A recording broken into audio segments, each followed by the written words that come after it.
Scientists reassembled the bodies of fallen soldiers into warrior robots, but chaos erupted when one of them began remembering its past.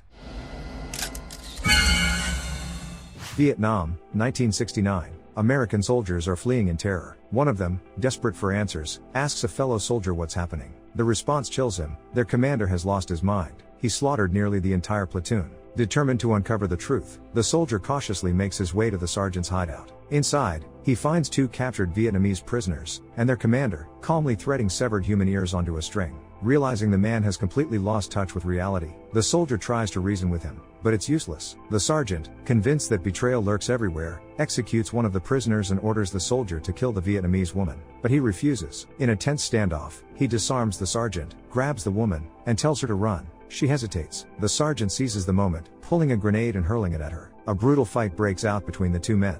In the chaos, they kill each other. Some time later, a new unit arrives in the ruined village. They find the bodies of the fallen soldiers. Orders come through, pack the corpses in ice and list them as missing in action. Nevada desert, present day. A military convoy arrives in the vast desert, accompanied by a cargo plane delivering a heavily armored trailer. One by one, a squad of unusual soldiers steps out. A field medic stationed outside carefully inspects their gear, ensuring their cameras and equipment are fully operational. Among them are 2 soldiers who died decades ago in Vietnam. Meanwhile, terrorists have seized control of a dam, threatening to execute all hostages. The mysterious soldiers are deployed to neutralize the threat. They're dropped 1.5 miles from the dam and cover the distance in just 4 minutes, infiltrating the perimeter with eerie precision. At the same time, journalist Veronica arrives at the bridge, nearly missing her chance to report live from the scene. She manages to go on air, but her defiance infuriates her network, and she is promptly fired. Inside the dam, GR-13 and GR-44 eliminate the terrorists' external guards before moving in. They locate the hostages and execute the attackers with chilling efficiency. But as GR-44 scans the group, he spots a pair of Vietnamese civilians. Something in his mind fractures. Memories of Vietnam,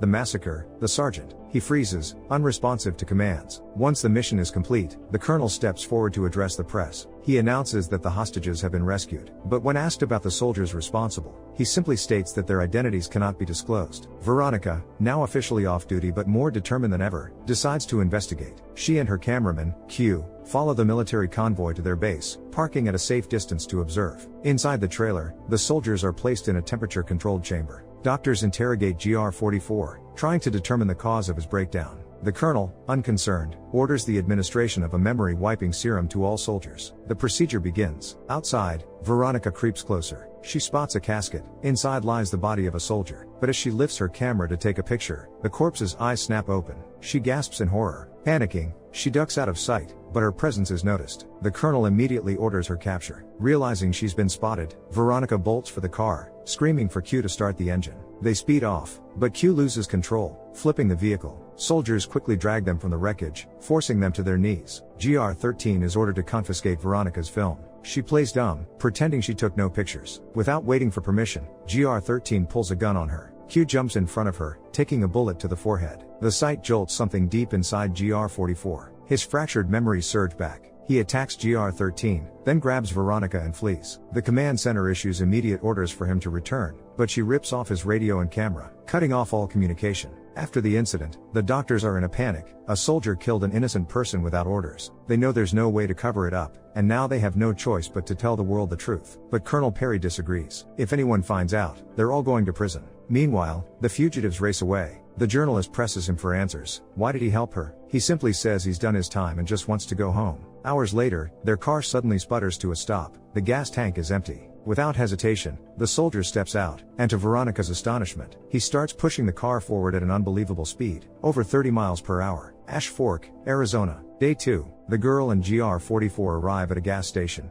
only to find that there's no fuel. The owner tells them it will be delivered in the morning. He offers them a room at his motel, and the fugitives agree. Once inside the room, Veronica turns on the news and learns she's been accused of murdering Hugh and is now a fugitive. Her outrage is limitless, and she doesn't immediately notice that GR-44 has stripped completely naked and is following her around the room. Realizing this, she asks about his clothes. He replies that he needs to cool down and then passes out. Struggling, she manages to drag him to the bathroom, finds ice, and surrounds him with it. Right before her eyes, the soldier's shoulder wound begins to heal. Meanwhile, the military discovers the fugitive's location and launches an attack on the motel. In a desperate bid to escape, GR-44 punches through the walls into adjacent rooms. Veronica is horrified as bullets and glass shards fly overhead. They manage to get into another room but realize they're trapped, with a solid concrete wall blocking their way. The soldiers figure this out too and order the Unisols to capture the fugitives. When the soldiers enter the room, they find it empty. At that moment, GR-44 and Veronica are hiding under the blanket in a neighboring room, where a couple is staying.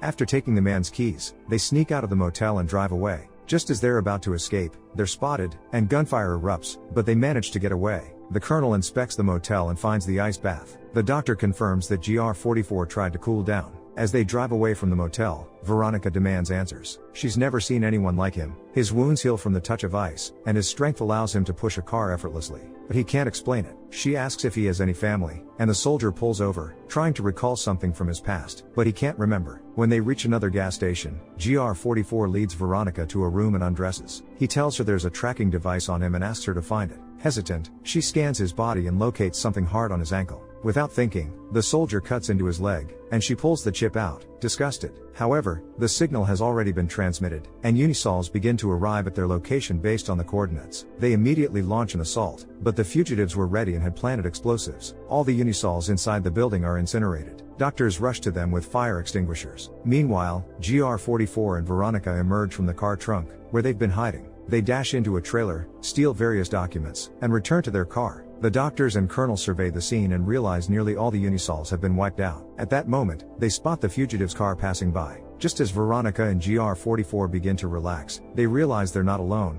GR-13 has been hiding in their car. He ambushes his fellow soldier, but GR-44 manages to throw him out of the vehicle and escape. Meanwhile, Colonel Perry, realizing the operation is completely out of control, orders the remaining soldiers to return to base. However, the situation takes an unexpected turn. GR-13 fully regains his memories and realizes he is Sergeant Andrew Scott of the U.S. Army. Without hesitation, he executes the colonel. Stepping into the trailer, Scott announces that he is now in charge. Some of the program staff attempt to resist, but he kills them without a second thought. The rest, fearing for their lives, obey him. While trying to revive one of the fallen soldiers, the doctors notice Scott injecting himself with something, an experimental drug that enhances his strength. Meanwhile, Veronica and GR-44 stop at a roadside diner for a meal. The soldier appears confused by the process of ordering food, so Veronica orders for both of them while she examines the stolen documents. She struggles to understand them but finds the name of a scientist, Dr. Christopher Greger. The name means nothing to GR-44, but Veronica decides they need to find out who he is. She locates his phone number and heads to a payphone to call him.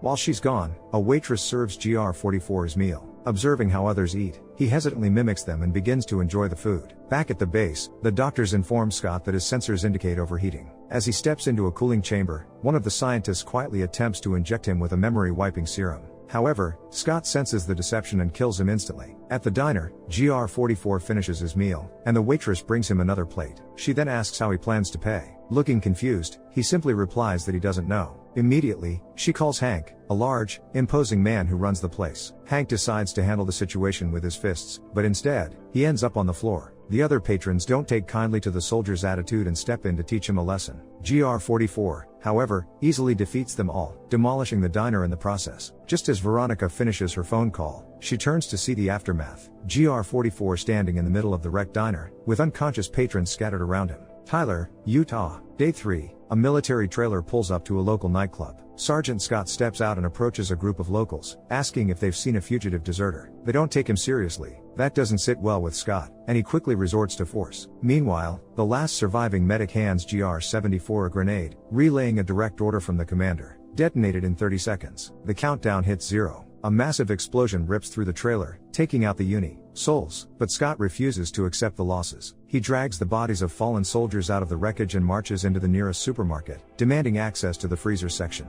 At the same time, GR-44 and Veronica arrive at the Veterans Hospital in Clinton. There, they find Dr. Greger. The moment GR-44 sees him through the window, a flood of memories crashes over him. His reanimation, his real name, Luke, his childhood, his parents' faces. Snapping back to the present, he announces that he remembers everything. Greger doesn't hesitate. Luke needs an ice bath. Immediately. Back at the supermarket, Scott orders GR-55 to get up, but he's gone. The only one still standing is GR-74. Horrified shoppers watch as GR13, now completely unhinged, launches into a deranged speech about traitors, convinced he's the last true soldier. Then, the police arrive, but it's a massacre. The sergeant ruthlessly guns down anyone who dares to approach. Meanwhile, Veronica talks to Christopher and learns the grim details of the program. The biggest flaw? The revival process causes uncontrollable overheating, requiring constant cooling and strict brain activity regulation. Their conversation is cut short when a woman rushes in, urging them to turn on the TV. Breaking news: Colonel Perry has been murdered. And the prime suspect? Veronica. Christopher realizes she's been set up.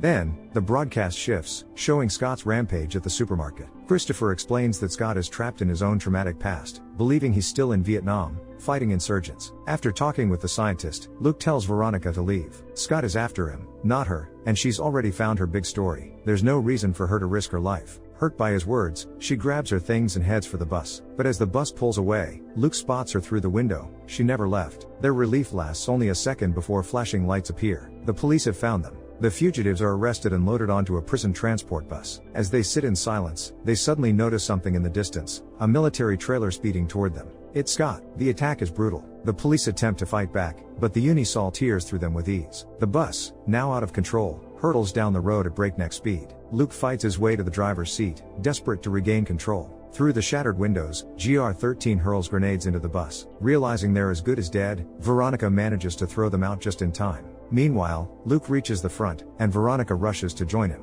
He looks at her. There's only one way to save her. Jump, he orders. She hesitates, but he doesn't give her a choice. Throwing the door open, he pushes her out. Then, with the bus barreling toward the edge of a cliff, he makes his move. At the last second, Luke leaps from the cabin, taking out GR74 midair before hitting the ground. Behind him, the trailer, now out of control, plummets off the cliff, Scott still inside. The explosion lights up the night sky. Breathless, Luke and Veronica find each other and embrace. But before they can catch their breath, a cop appears behind them. Without hesitation, Veronica knocks him out cold. A moment later, she and Luke are speeding off in a stolen police car, disappearing into the night. Merrow, Louisiana. Day 5. A guy and a girl arrive in Luke's hometown. Veronica brings him to his childhood home, where his parents, stunned, look at their son, the one they thought they'd lost years ago. Luke, overwhelmed with emotion, hugs his mother and father, realizing he's finally home. The journalist contacts her channel, ready to reveal the whole truth. As she's about to leave, she notices Luke looking incredibly down. Trying to cheer him up, she tells him he looks great for a 55-year-old. After saying goodbye to everyone, she heads outside and gets into her car. But there, Scott, who somehow survived against all odds, takes her hostage. Hearing a noise, Luke cautiously checks the house and suddenly hears Scott's voice from outside. Stepping out to face him, he realizes that the sergeant has completely lost his mind. A brutal fight breaks out, with Scott injecting himself with a powerful stimulant that massively enhances his physical strength. Now, he's faster, stronger, and almost invulnerable. Luke tries to fight back, but the sergeant effortlessly deflects his attacks, tossing him to the ground like a ragdoll. Veronica, horrified,